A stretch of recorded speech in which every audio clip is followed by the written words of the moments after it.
예, 안녕하십니까. 저는 방금 소개받은 UL 솔루션즈라고 하는 인증회사에서 지속 가능성을 담당하고 있습니다.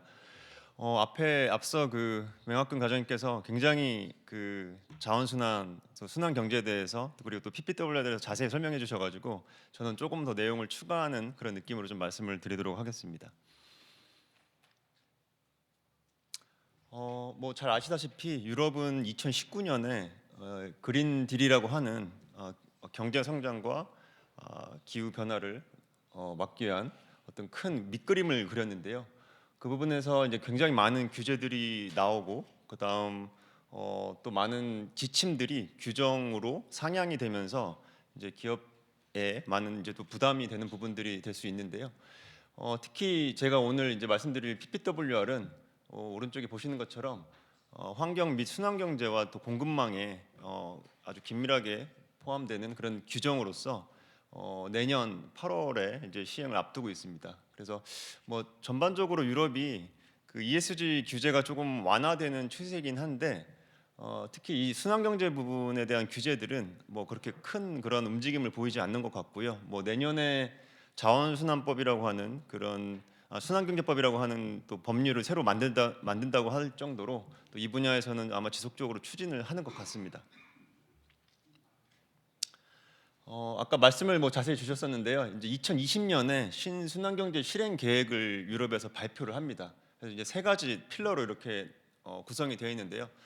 첫 번째로 이제 지속 가능한 제품 설계 부분에서는 에코 디자인 규정 ESPR이 대부분의 물리적인 제품들, 뭐 의약품이라든가 뭐 이런 것 제외하고 아까 16가지의 어떤 그런 지속 가능성에 대한 자원 순환에 대한 부분들을 요건으로 가지고 그것들이 이제 DPP라고 하는 어떤 그런 디지털을 통해서 이해관계자나 소비자들한테 내용을 전달되게 됩니다. 유럽에서는 순환성에 대한 어떤 잠재력이 높은 산업을 8가지를 골랐는데요. 가운데 보시는 것처럼 뭐 전자제품이나 플라스틱이라든가 섬유 같은 경우에는 에코 디자인 규정에 아마 큰 영향을 받게 되고요. 대부분 포함이 되고 이제 배터리나 자동차나 포장재가 이제 별도의 법률로 나와 있습니다. 그래서 배터리 법률, 그다음 ELV라고 하는 자동차 법률은 이제 아마 올해 내지는 내년에 아마 통과가 될 것으로 보이고 그다음 이제 포장재는 이제 발효가 되었죠. 그래서 아마 우리 산업에 굉장히 큰 영향을 주는 것이 이 유럽의 순환경제 실행 계획이라고 볼 수 있습니다. 20년을 기점으로 이제 아주 큰 변화가 이제 이루어지게 되는데요. 기존에 있던 이 앞에 제품 관련한 이런 지침도 법률입니다. 이것들이 20년을 이후로 기점으로 대부분 규정으로 발효가 됩니다. 그래서 PPWR도 역시 올해 발효가 됐고 내년에 이제 시행을 앞두고 있습니다. 즉 뭐 제품에 대한 규제이긴 하나 이것은 결국 그 공급망 업스트림과 다운스트림을 모두 포함하는 공급망 규제라고 보시면 됩니다. 그래서 그렇기 때문에 굉장히 기업 입장에서는 뭐 구매에서부터 R&D 뭐 품질까지 굉장히 대응이 어려운 이런 부분이라고 볼 수 있습니다. 유럽의 그 정책에 대한 어떤 단계인데요. 뭐 처음에는 굉장히 최저 성능의 제품들을 좀 제한을 하고 규제를 통해서 그 다음에는 이제 어떻게 보면은 일부 뭐 에너지와 같은 일부 정보에 대해서 제한을 하면서 어떤 고효율 에너지 고효율로 전환하는 그런 단계가 있고요. 어떻게 보면 지금이 마지막 3단계가 아닐까라는 생각이 드는데요. 먼저 정부에서는 친환경 제품에 대해서 정부 조달 구매를 해서 어떤 그 친환경 생산을 유도를 하고요. 그 다음에 이제 민간 쪽 소비자들이 이런 것들을 또 구매해 줘야 되기 때문에 그런 부분에서 에코라벨이라든가 어떤 DPP를 통해서 이런 정보들을 쉽게 받아들일 수 있게끔 하는 그런 전략을 취하고 있습니다. 그래서 이제 마지막 단계로서 뭐 에코 디자인 법률이나 PPWR이나 배터리 법 등이 이 단계에 있는 어떤 그 법률이라고 보시면 될 것 같습니다. 뭐 유럽 입법 체계는 잘 아실 것 같은데요. 그 우리나라랑 조금 다르게 집행위원회에서 초안을 발의하면은 유럽 의회와 이사회가 모두 통과를 시켜서 협의를 통해 이제 국내법으로 각 국가들이 받아들이게 되는 내용이고요. 아까 말씀드린 대로 이제 지침이 규정이 되면서 모든 회원국들이 어떤 받아들여야 되는 그런 굉장히 강력한 법률이 이제 규정입니다. 그리고 이제 PPWR을 포함해서 유럽의 법률을 읽다 보면 그 위임법이랑 시행법이라는 단어가 많이 나오는데요. 이것은 우리나라로 치면은 시행 규칙과 같이 여기 예시를 보면 뭐 기술 기준이라던가 뭐 서류 양식, 뭐 데이터 제출 방식 등 어떤 구체적인 내용들을 담고 있습니다. 사실은 지금 우리 많은 기업들이 여러 유럽의 규제에 대해서 크게 대응을 아직 하고 계시지 않은 이유 중에 하나는 이 위임법과 시행법이 아직 안 나왔기 때문입니다. 대부분 디테일한 수치들이 안 나왔기 때문에 아직은 모니터링을 하고 있는 단계다 이렇게 보시면 될 것 같습니다.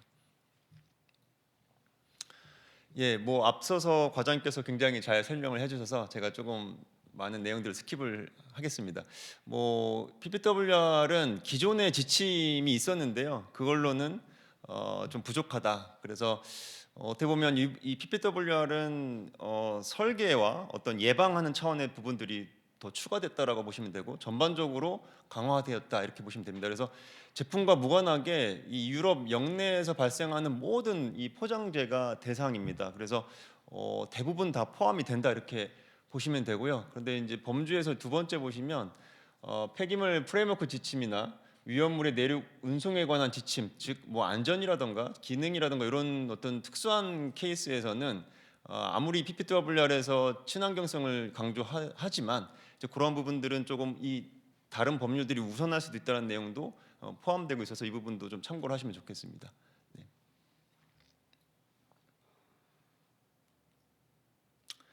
예, 그 이 법률은 총 13장으로 되어 있고요. 제 생각에는 다른 법률에 비하면 조금 이 양이 많지는 않은 것 같습니다. 한 140페이지 정도 되거든요. 그래서 지금 포장재를 제조하시는 분들이나 아니면 포장재를 구매해서 유럽으로 수출하시는 분들은 이 법률을 한번 읽어보시면 굉장히 큰 도움이 될 거라고 생각이 들고요. 제가 초록색으로 좀 표기를 했는데요. 그 5장이죠. 5조죠. 5조. 5조부터 11조까지는 이제 패키지 공급업체가 아까 말씀드렸던 기술 문서에다가 우리가 이런 것들을 어떻게 도입했고 어떻게 기술적으로 어떤 제품에 도입했다 이런 내용들을 이제 문서에다가 문서를 만드셔야 됩니다. 쓰셔야 됩니다. 그리고 그 다음 단계로는 이러한 내용들을 제조업체, 즉 포장재를 구매하는 업체에 전달을 하면 이 제조업체는 이 요건에 맞게 라벨링을 합니다. 라벨링을 하고 그 다음 이제 이 제조업체가 마지막으로 적합성 평가, 즉 이 앞에 우리 포장재 업체들이 수행한 내용들이 적합하게 적용이 되었는지 이런 것들을 검토하고 평가한 다음에 선언하는 부분들이고 여기서는 이제 뭐 국가 또는 인증업체라든가 이런 회사들이 여기 아마 여러 테스트 메소드나 어떤 규격을 가지고 저기서 아마 증빙을 해야 되는 그런 단계입니다. 그래서 마지막으로는 이러한 그 기술문서랑 적합성 선언서를 수입자와 유통업체가 이제 받아들이고요. 그것을 리뷰를 또 하겠죠. 그 다음에 이제 수입자 유통업체도 또 라벨링을 새롭게 해야 될 수도 있겠죠. 새로운 어떤 브랜드가 들어갈 수 있기 때문에 그래서 그러한 내용들을 추가하고 그 다음 이제 이러한 선언서를 이제 사본은 보관해야 되는 이런 절차를 보시면 되고요. 나머지 항목들은 해당되는 경우에 조금 더 보시면 좋을 것 같습니다. 네. 앞서 과장님께서 설명해 주신 대로 지금 내년 8월이 이제 일반 조항으로 적용이 되는 시점인데 감축, 재사용, 그다음 재활용, 그다음 재활용성, 그러니까 재활용성을 높이기 위한 어떤 디자인 설계 부분이죠. 이 네 가지 부분이 아직 그 세부 규칙이 나오지 않았습니다. 그래서 27년, 28년이라고 예상을 하고 있는데 이제 조금 시점이 맞지 않아서 좀 그 내년에는 저런 것들이 만약에 준비가 되어 있지 않다 그러면 뭐 가장 보수적으로 조금 접근하셔서 준비를 해 놓으셔야 될 것 같습니다. 그래서 30년부터 감축, 재사용, 재활용, 그다음 재활용성은 실질적으로 30년부터 의무 적용과 목표가 시작됩니다. 그래서 위에 있는 네 가지가 굉장히 어렵고 이제 좀 중요한 부분이라고 보시면 되고요. 맨 밑에 이제 라벨링도 28년부터는 의무화가 되는 것입니다. 그래서 바이오 베이스트 그러니까 식물 소재 뭐 옥수수라든가 사탕수수에서 뽑아온 뭐 PLA라든가 등등 뭐 페트라 이런 것들은 이제 의무 조건은 아니지만 어쨌든 28년까지, 그리고 퇴비와 관련해서는 28년부터 관련한 그 표준이나 어떤 성능 검토에 대한 요건들을 만든다고 하니 이 부분은 뭐 지금 당장 준비를 해야 되는 부분은 아닌 것 같습니다. 네. 예, 그래서 제가 오늘 뭐 시간 관계상 뭐 전부 다 말씀을 드리면 좋겠지만 5조부터 해서 11조까지 간략하게 좀 설명을 드리고, 그다음 마지막 라벨링 또 좀 말씀을 드리도록 하겠습니다. 여기 왼쪽의 그림처럼 이게 결국 공급망에서 어떤 한 스테이지에서만 하는 것이 아니라 각 단계에서 모두 지금 이 신경을 써야 되는 공급망에 대한 그런 규제라고 보시면 될 것 같습니다. 예, 이 5조에 보면은 패키징에 대한 유해물질 요구 사항이 있는데요. 그 순환 경제에서 이 친환경 소재라고 하는 거에 대한 요건이 크게 세 가지가 있는데, 첫 번째가 이제 기능을 어느 정도 기능을 가지고 있어야 되고요. 그다음 안전해야 되고, 그다음 친환경적이어야 됩니다. 이 세 가지가 어느 정도 균형을 이루어야 되는데요. 당연히 유해물질은 이제 우리 몸이나 환경에 유해할 수 있기 때문에 이러한 부분들은 이제 특히 그 포장재, 음식물 포장재에서는 우리가 섭취를 하게 되면 큰 영향이 있을 수 있기 때문에 가운데 보시는 것처럼 중금속이라던가, 그다음 최근에 미국이나 유럽에서 규제를 시작한 그 과불어 화합물 PFAS 같은 경우가 지금 농도 제한을 하고 있습니다. 그래서 이 부분은 포장재 업체가 미리 준비를 하셔야 되는 부분이고, 내년에 바로 시작되는 부분이기 때문에 아마 별도로 뭐 위임법 그 시행규칙에서 추가적인 내용이 얼마나 나올지는 모르겠습니다. 여기 숫자를 보시고 한번 시험을 해보시면 될 것 같습니다. 예, 그다음 재활용 가능한 패키징인데요. 이제 리사이클러블 패키징이라고 이제 얘기를 합니다. 그래서 그 재활용이 가능하다, 이거는 우리가 폐기물이 나와서 폐기물 업체한테 가서 가기 전에 이 제품 자체가 재활용이 얼마나 가능하냐를 시험하거나 제가 성능을 평가해 보면 되는 부분이기도 한데, 지금 유럽 규제에서는 그 부분은 물론 지금 이 모든 공급망에서 수거하고 선별하는 이런 과정까지를 모두 포함해서 지금 이 규제 내용을 발표한 것 같고요. 그래서 이 부분에 대한 그 세부 규칙도 아마 그 28년에 이 부분은 아마 디테일하게 나올 것이라서, 이게 단순히 포장재 회사 입장에서 이 제품, 이 포장재를 그냥 얼마나 재활용이 잘 되는가를 평가하면 좋겠는데, 이제 그 부분을 넘어서서 굉장히 좀 어려운 부분이 되지 않을까, 이런 좀 예상을 해봅니다. 네. 네, 이 부분은 이제 리사이클 컨텐트, 그러니까 앞에 리사이클러블은 폐기물이 이제 폐기가 됐을 때 얼마나 재활용이 가능하겠느냐를 보는 것이고, 리사이클 컨텐트는 그 재활용이 가능한 그 폐기물이 앞으로 다시 생산 단계로 와서 재활용 소재로 들어가는 것을 얘기합니다. 그래서 여기서는 지금 제가 PCR이라고 썼는데요.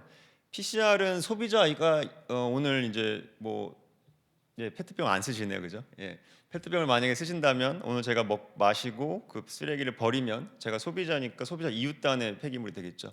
반대말은 이제 프리 컨슈머라고 얘기하기도 하고, 뭐 PIR, 포스트 인더스트리얼 리사이클드라고 얘기하기도 합니다. 그래서 이 PPWR에서는 PCR이 기본적인 그 조건입니다. PIR이나 생산 단계에서 나온 스크랩 같은 것들은 대상이 아닙니다. 그래서 PCR이어야 되고, 그래서 반드시 폐기물 업체가 뭔가 수거를 해서 처리한 것들이 이 포장재로 들어가야 됩니다. 그래서 맨 위에 뭐 좀 글씨가 작지만 1항에 보시면 연도별로 30년에서 40년까지 각각에 대한 목표들이 있습니다.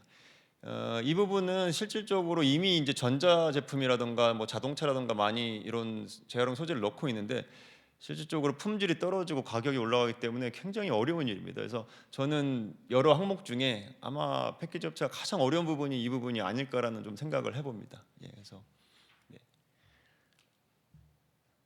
네, 그래서 궁극적으로는 클로즈 루프라고 하는, 이제 계속 뭐 무한히 사실은 그 순환하는 그런 개념인데, 이게 뭐 이상적이긴 하지만 어쨌든 궁극적으로는 이 PPWR 규정에서도 클로즈 루프로 가야 한다라는 그런 어떤 방향성을 담고 있습니다.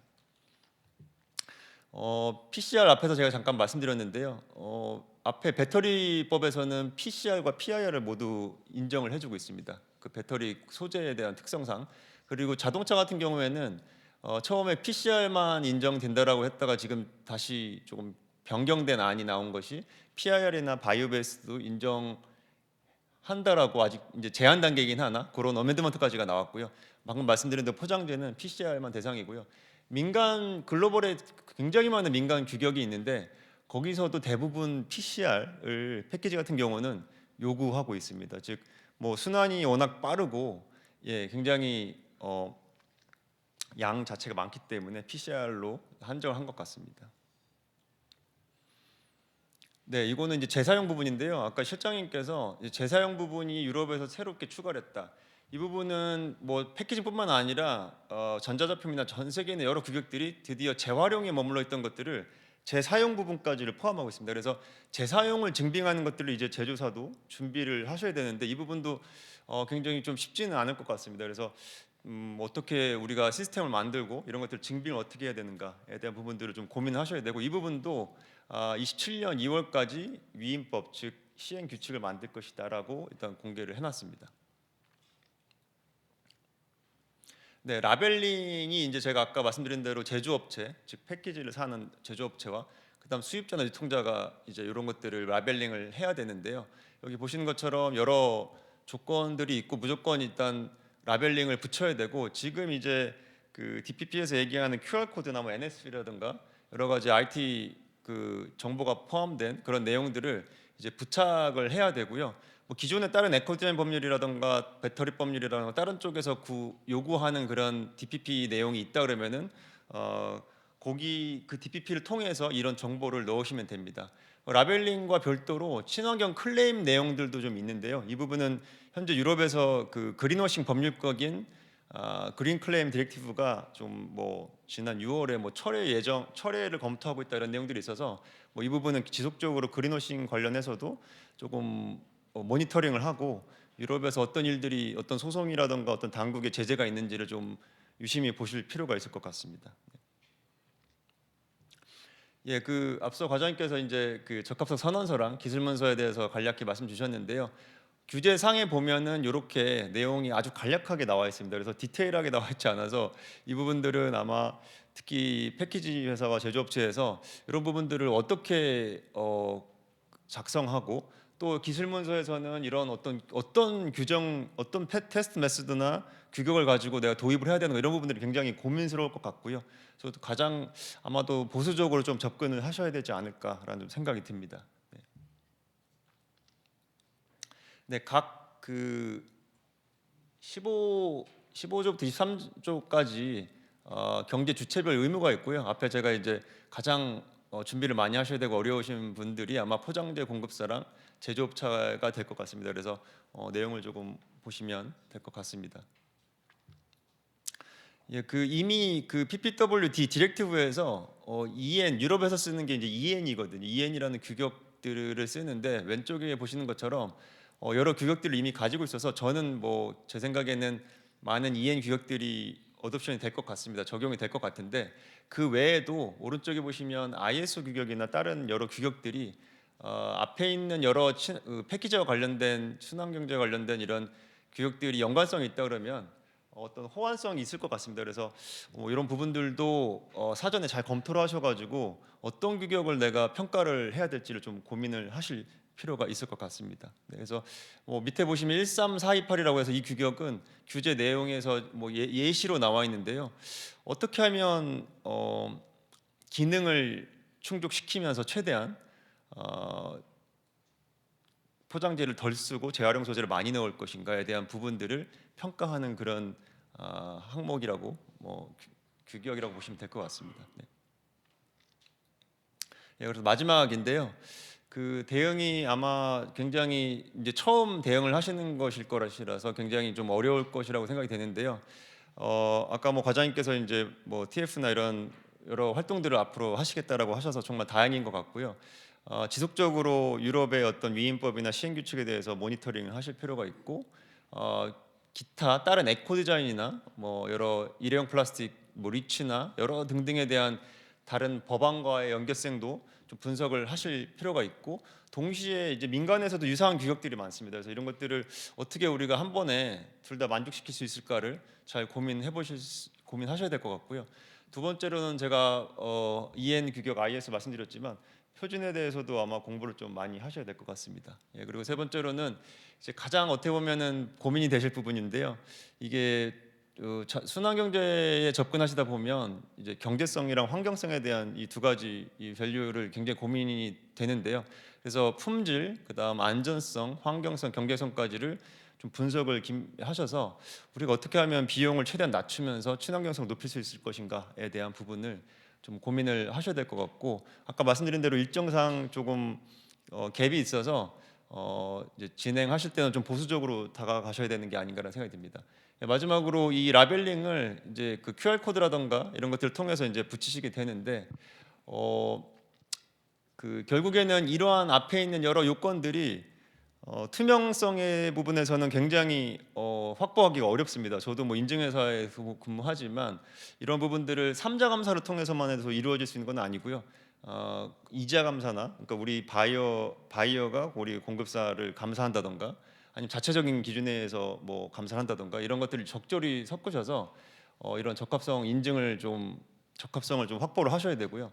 동시에 이게 뭐 PPWR은 DPP가 연계되어 있기 때문에 공급망에서 최대한 IT 기술을 적용하셔서 뭐 대응을 하시면 될 것 같고요. 마지막으로 아까 말씀드린 대로 그린워싱 규제는 뭐 유럽뿐만 아니라 미국이나 우리나라 등등 여러 국가들이 운영을 하고 있기 때문에 이런 부분들에서 문제가 없게끔 잘 대응을 하셨으면 좋겠습니다. 예, 제가 뭐 짧게 설명을 드렸는데요. 예, 여기서 발표를 마치도록 하고 혹시 질문 있으시면 말씀 주시기 바랍니다.